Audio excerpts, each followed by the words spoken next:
ჩემთვის ალბათ სამშობლო თელავიდან იწყება. ბევრჯერ შემეძლო წავსულიყავი, ბევრი შემოთავაზება მქონია.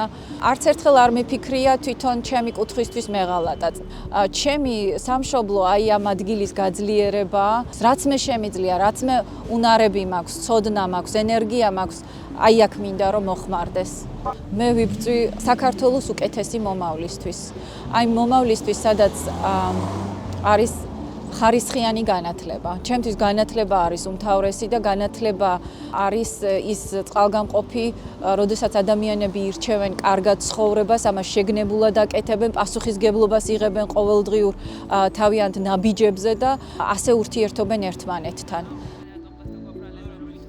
პირველ რიგში დილა რა თქმა უნდა იწყება იმით, რომ სამსახურში მოვდივართ როგორც ყველა ნორმალური ადამიანი და შემდეგ უკვე დღის ბოლო მთავრდება იმით, რომ ვდგევართ ყველა ერთად აქციაზე. 21 დღეა რაც აქციებზე ვდგევართ. 21 დღეა ყველა ვუზიარებთ ერთმანეთს ერთი და იგივე აზრებს, ერთი და იგივე мотивაციებს, ვამხნევებთ რა თქმა უნდა ერთმანეთს და ვცდილობთ რომ არ დავნებდეთ, არ დავიღალოთ და ბოლომდე ვიბრძოლოთ იმისთვის, რომ გქონდეს თავისუფლება და ჩვენ ქვეყანა არ დავკარგოთ და არ მივცეთ ჩვენ მტრებს. ის ხალხი, რომლებმაც გამოიარეს ძალიან რთული პერიოდი, ამ წლების განმავლობაში, რომ საქართველოს ყოფილიყო დამოუკიდებელი და თავისუფალი, უწევთ ისევ ჩვენთვის და ჩვენი მომავლისთვის ამ დამოუკიდებლობისთვის ბრძოლა. ყველას ვთხოვ, რომ არ დანებდნენ, იმიტომ რომ აუცილებლად გავიმარჯვებთ.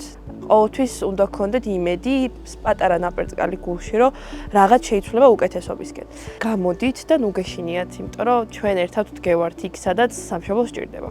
დღეს მე ვიბრძვი როგორც საქართველოს თითქმის ნახევარი მოსახლეობა დამოუკიდებელი დემოკრატიული საქართველოს გადასარჩენად. мотивაციას რაც მაძლევს, პირველ რიგში ეს არის სამშობლოს სიყვარული, იმ ხალხის ერთობა, ვინც დღეს გარეთ არის გამოსული. დღეს ვინც ჩემს გვერდით დგას, საქართველოს მხარეს დგას და ისტორიის წომ მხარეს დგას, პირველ რიგში ვუსურებ ჯანმრთელობას, მხნეობას. ნუ არ დანებდეთ, გამარჯვება ჩვენკენ არის. ვინც დღეს კიდევ ჩუმად არის, ისევ სახლებში არიან და ფიქრობენ, გავიდი, არ გავიდი, ან რაიმეს ეშინიათ.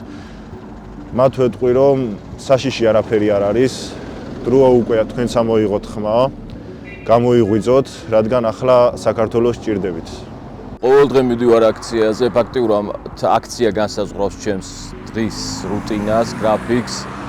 ფოკუსი რაც იყო თქვათ მუსიკაზე, ხელოვნებაზე, გადმოვიდა მთლიანად აი ამ სამოქალაქო ბრძოლაზე, თანაგრძნობაზე, იმ მართლაგმირების მიმართ, რომლებიც ახლა თქვათ ციხეებში იტანჯებიან, რომლებიც ეს ტრავმები მიიღეს და დასახიჭრდა ბევრი ადამიანი და რა თქმა უნდა მომავალზე ფიქრი რა.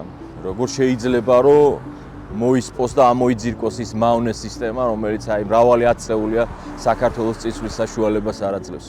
ვფიქრობ, რომ ეს არის ბრძოლა არსებული მანკიერი სისტემის წინააღმდეგ, რომელიც რუსეთის იმპერიამ დანერგა საქართველოში.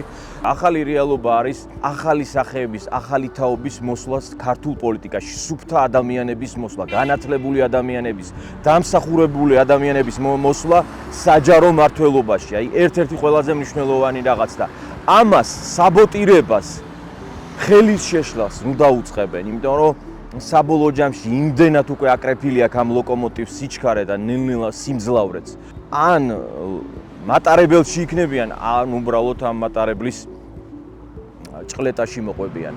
ჩემს ასე ვთქვათ, თანამებრძოლებს ვეთყვი ყველგან, რომ ჩვენ მოვიგებთ აუცილებლად ამ ბრძოლას, ხოლო ვინც გაჩუმებულები არიან, ვეთყვი, რომ არ ინერვიულობთ თქვენსასაც ჩვენ ვიბრძვით და თქვენი შვილების მომავალსაც ჩვენ დავიცავთ.